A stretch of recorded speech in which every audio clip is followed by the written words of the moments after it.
L'évangéliste Matthieu, avec peu de mots, mais plein de vérité, rapporte la naissance de notre Seigneur et Sauveur Jésus-Christ, par laquelle, étant Fils éternel de Dieu avant les siècles, il est apparu dans le temps comme un Fils d'homme.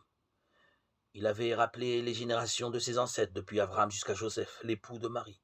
Et certes, il convenait de toute façon que Dieu, puisqu'il voulait devenir homme par amour pour les hommes, ne naquit pas d'une autre que d'une vierge, et que lorsqu'il arriverait qu'une vierge enfanta, elle ne put procréer un autre fils que Dieu lui-même.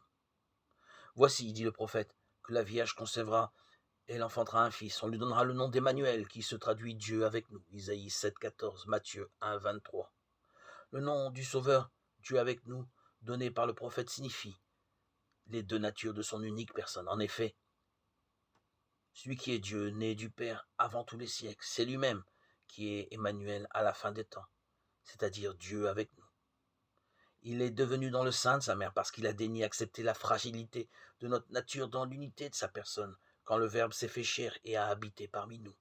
Jean 1, 14.